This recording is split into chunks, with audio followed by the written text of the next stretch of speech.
Let's look at scatter plots and association. This is the summary for lesson 14.1. So, scatter plots. Scatter plots are commonly used anytime we do statistics or gathering of data. So to deal with them, first of all, make a scatter plot. You need data that's bivariate, meaning 2, and we commonly call those X and Y. They can be anything you want, but as long as there's 2 variables or bivariate data. So label your axis. Pay attention to things like this here.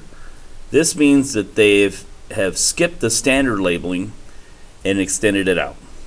So they labeled the data out of this table and they come up with something, and if you look at that data, it's kind of going up to the right.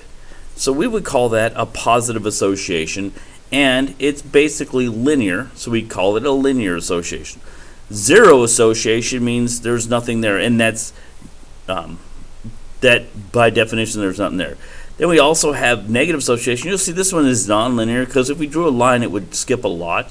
This one's actually what we call exponential growth, but you'll get to that next year. So interpreting means decide. Is it positive? Is it negative? Is it zero? Is it linear or nonlinear? These are the things you need to know. Okay, so let's make a scatter plot. So first thing you do is just plot the data. So I'm going to go X, Y. X is always left and right. So 3, 5, there's my first point.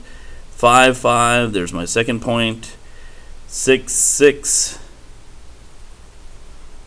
Third, 8, 6. Let's see if I can go over here to 8. 8, 6. 9, 8. That one's kind of way off there. 9, 8. 10, 12.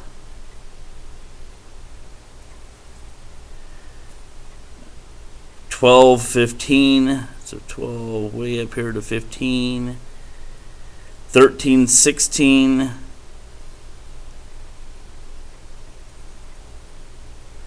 16, 16,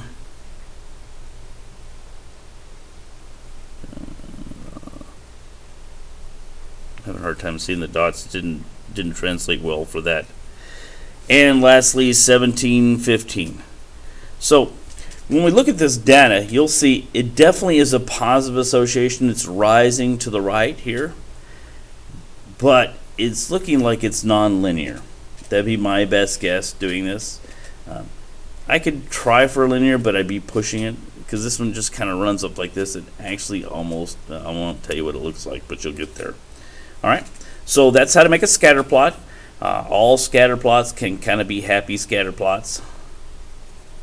There's your little face for it. Yay, it's a happy face. So make your face, that way I'll know. I hope that helped.